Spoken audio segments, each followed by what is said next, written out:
আল কোরআনের সৈনিক আমি, নেই তো পরাজয়,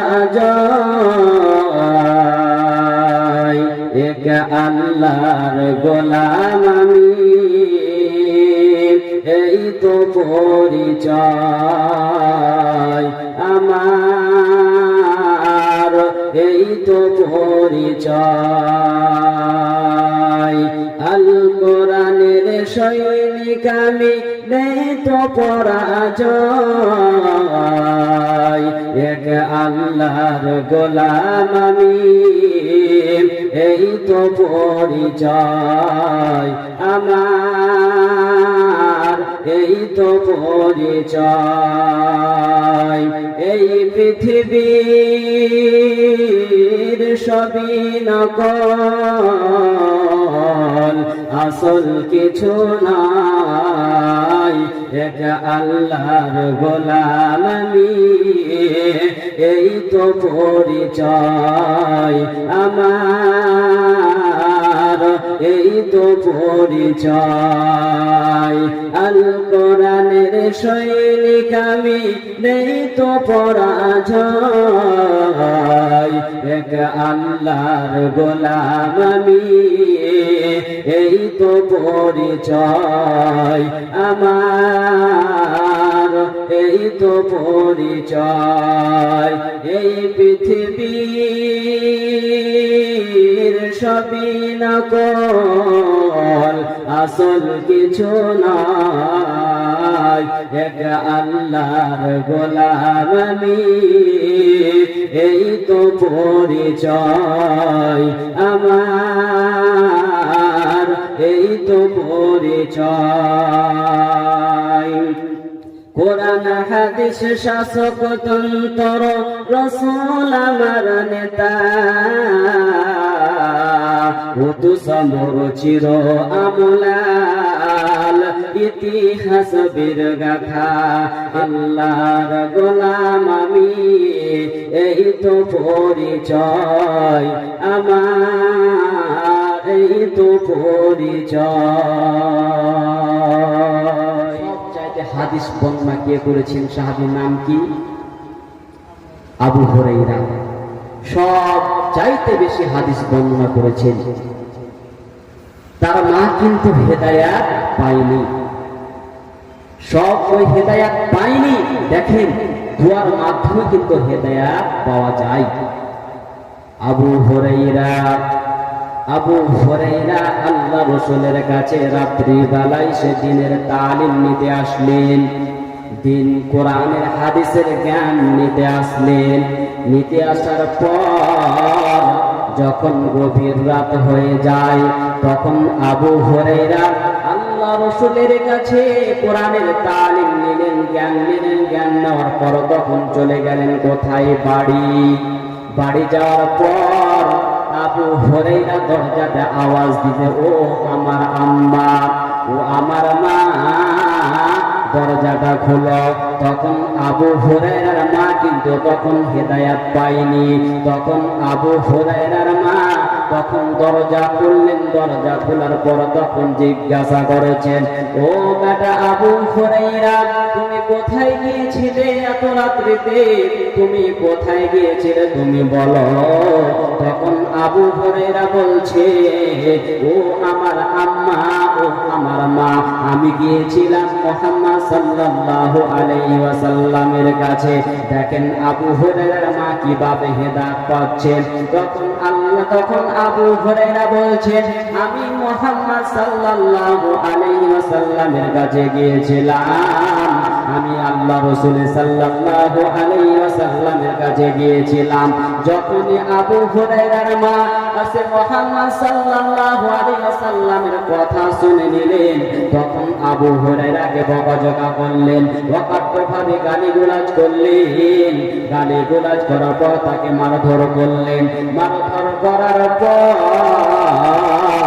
তখন নবীকে গালিগালাজ করলেন। গালিগালাজ করার পর আবু হুরায়রা সহ্য না করতে পেরে আবার আল্লাহ রাসূলের কাছে চলে আসলেন। চলে আসার পর কাঁদতে কাঁদতে এসে উপস্থিত হয়ে গেলেন। তখন আল্লাহ রাসূল জিজ্ঞাসা, কি হয়েছে তুমি বলো। তখন আবু হুরায়রা বলছেন, ওগো আল্লাহ রাসূল, আমি যখন এখান থেকে কোরআন হাদিসের জ্ঞান নিয়ে গেলাম, কোরআন হাদিসের দাওয়াত নিয়ে গেলাম, যখন আমি বাড়ি গেলাম, বাড়ি যাওয়ার পর তখন আমার আম্মা জিজ্ঞাসা করেছেন, ও আবু হুরায়রা, তুমি কোথায় গিয়েছো তুমি বলো। যখন আপনার নাম বললাম তখন আমাকে গালিগালাজ করলো, বকাঝকা করলো, মারধর করলো এবং আপনাকেও গালিগালাজ করলো। আমি সহ্য না করতে পেরে তোমার কাছে উপস্থিত হয়ে গেছি আল্লাহ রাসূল।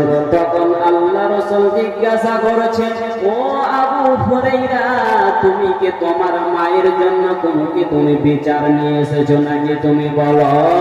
তখন আবু হুরায়রা বলছেন, ওগো আল্লাহ রাসূল, আমার মায়ের জন্য কোনো বিচার নিয়ে আসেনি, কোনো নালিশ নিয়ে আসেনি, তবে আমি আপনার কাছে এসেছি।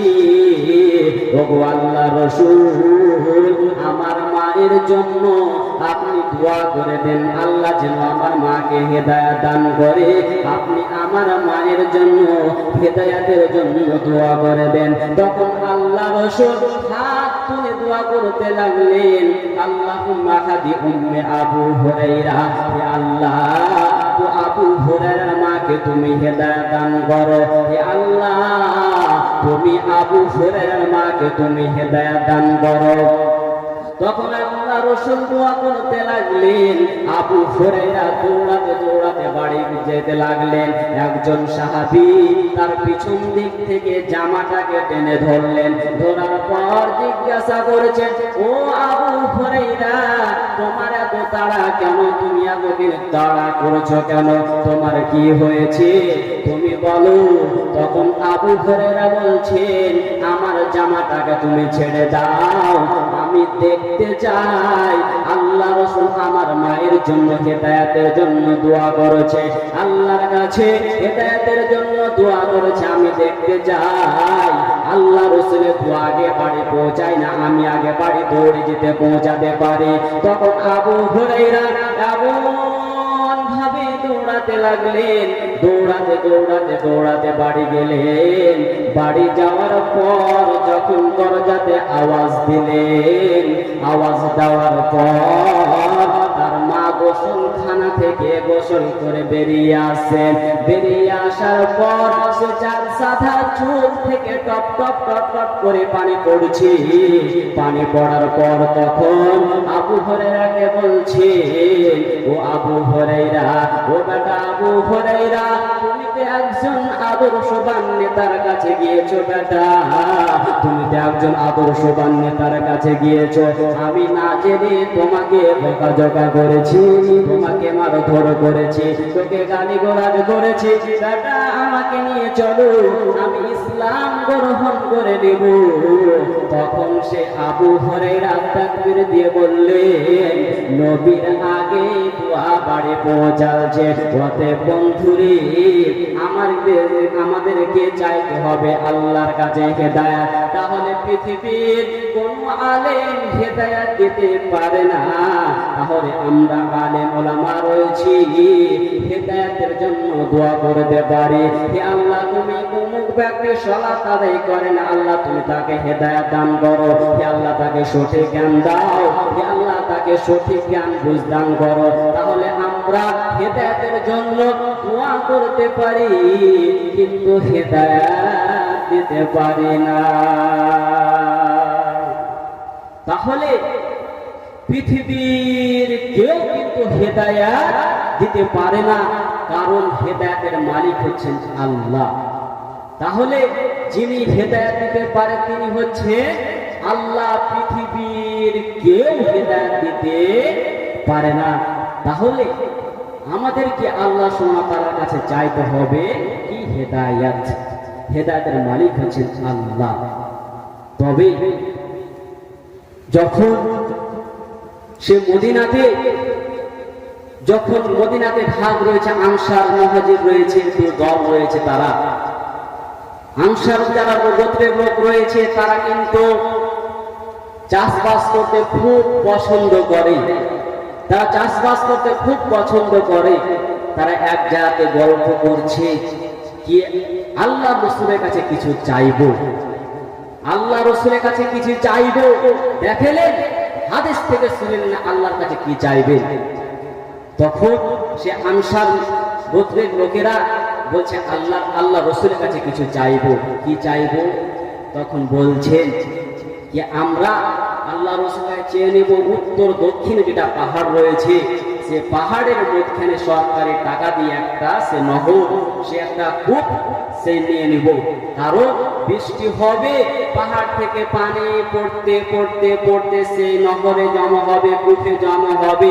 সে কূপ থেকে আমরা পানি নিয়ে গিয়ে ফসল উৎপাদন করব, ফসল ফলাবো, পানিতে ফসল দেব। আল্লাহ রসুলের কাছে চেয়ে নেব। তখন চলে যাচ্ছে।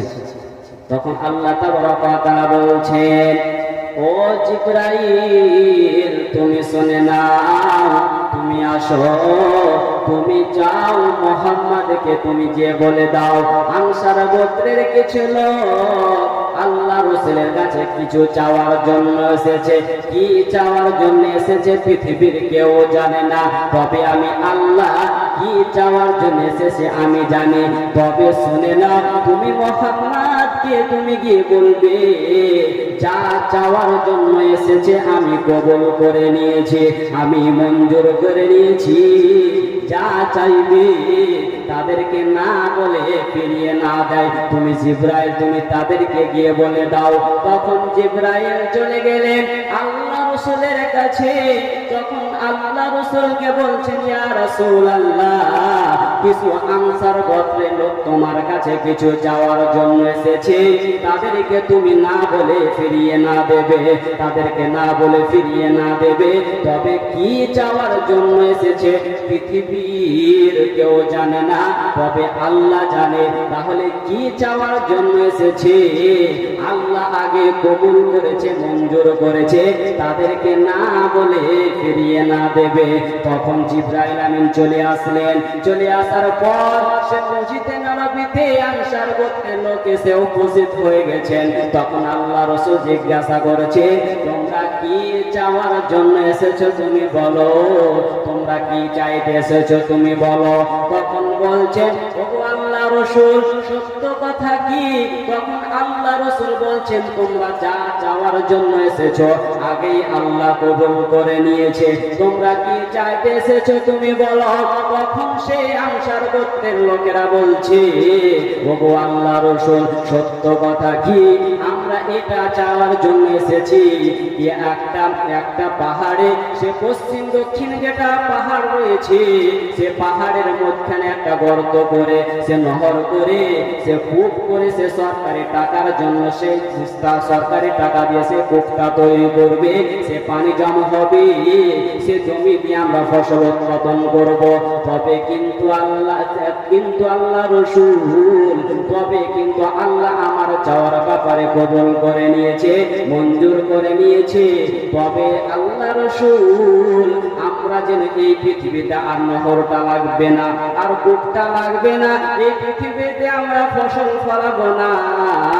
ওগো আল্লাহ রাসূল সে নহরটা সে জান্নাতে বইতে থাকে, পক্ষান্তরে তারা জান্নাত চেয়ে বসে আছে। তাহলে আল্লাহ তাদের চাওয়ার ব্যাপারে মঞ্জুর করেছেন, কবুল করেছেন। তাহলে আমাদেরকে চাইতে হবে কি? আল্লাহর কাছে চাইতে হবে হেদায়েত, আল্লাহর কাছে চাইতে হবে জান্নাত, আমাদেরকে চাইতে হবে নূরানি রাস্তা, আল্লাহর কাছে চাইতে হবে জান্নাত, আমাদেরকে চাইতে হবে জান্নাত।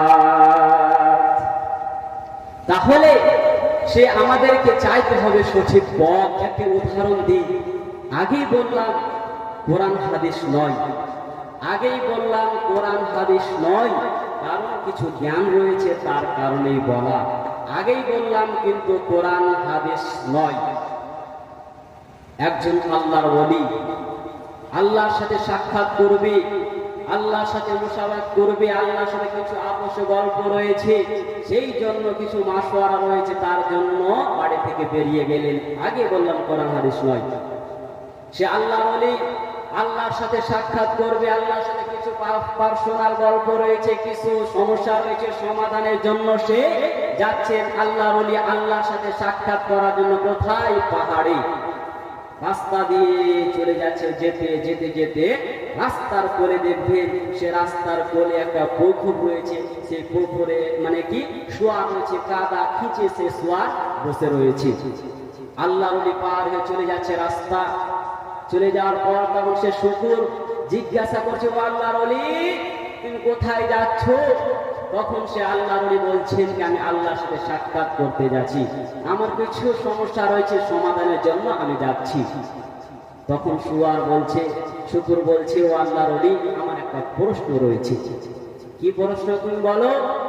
তখন সে শুয়ার বলছে, তুমি কি আমল করেছো তার কারণে আল্লাহ তোমাকে আল্লাহর ওলি করে সৃষ্টি করেছে? আমি কোন আমল করেছি তার কারণে আমাকে শুয়ার করে সৃষ্টি করেছে? যাও, এটা আমার প্রশ্ন। তখন সে আল্লাহর ওলি চলে যাচ্ছে কোথায়? আল্লাহর সাথে সাক্ষাৎ করবে। আল্লাহর সাথে কিছু আপসে গল্প রয়েছে, তার কারণেই চলে যাচ্ছে। চলে যাওয়ার পর আল্লাহর সাথে সাক্ষাৎ করলেন, যে সমস্যা ছিল সমাধান করলেন, করার পর সেখান থেকে ফিরে চলে আসছে। চলে আসার পর তখন আল্লাহ জিজ্ঞাসা, ও আল্লাহর ওলি তোমাকে কেউ কি প্রশ্ন করেছে? তখন সে আল্লাহর ওলি বলছে, হে আল্লাহ একজন শুয়ার প্রশ্ন করেছে। কি প্রশ্ন? তখন বলছে, আমি কোন আমল করেছি তার কারণে আল্লাহ ওয়ালা করে সৃষ্টি করেছে। ওই কোন আমল করেছে তার কারণে শুয়ার করে সৃষ্টি করেছে, তার একটা প্রশ্ন। তখন আল্লাহ বলছে, তার রেগে বলেন যে এইগুলো ব্যাপারে প্রশ্ন করবে তার চামড়া থাকবে না, যাও তুমি। তবে আল্লাহ বলছে, তবে তার জন্য একটা সুসংবাদ রয়েছে। শুধু রাব্বানা বলবে, তারপরে বলে যা চাইবে তাই পেয়ে নিবে, টাকা পয়সা ব্যাংক ব্যালেন্স যা চাইবে সব পেয়ে নিবে, তবে কিন্তু শর্ত হেদায়াত পাবে না। যাও তুমি তাকে গিয়ে বলে দেবে। আল্লাহর ওলি চলে আসছে। চলে আসার পর তখন সে শুয়ারের কাছে আসলেন। তখন বলছে, শুয়ারকে বলছে, ও শুয়ার যেগুলো ব্যাপারে প্রশ্ন করবে তার চামড়া থাকবে না। তখন সে শুয়ারের মনটা খুব বেজার, খুব বেজার। তখন সে আল্লাহর ওলি বলছে, তোমার জন্য একটা সুসংবাদ রয়েছে, একটা অফার রয়েছে। তুমি শুধু রাব্বানা বলো, পরে তুমি যা চাইবে তাই পেয়ে নিবে, তবে শর্ত তুমি হেদায়াত পাবে না। তখন শুকর বলছে, ও আল্লাহর ওলি রে তুমি শুনে নাও, আমি যদি হেদায়াত না পাই, আমি টাকা পয়সা সব পেলাম, যদি আমি টাকা পয়সা ব্যাংক ব্যালেন্স প্রফেসর সব হয়ে গেলাম, যদি মুহিতের রাস্তাটা চিনতে না পারি, যদি হেদায়াত না পাই, তবে আল্লাহর ওলি রে আমি শুকর আছি তো অনেক ভালো আছি, কারণ টাকা পয়সা কিছুই প্রয়োজন হবে না। যদি হেদায়াত না পাই, তাহলে সেগুলো আমার কিছুই কাজে লাগবে না।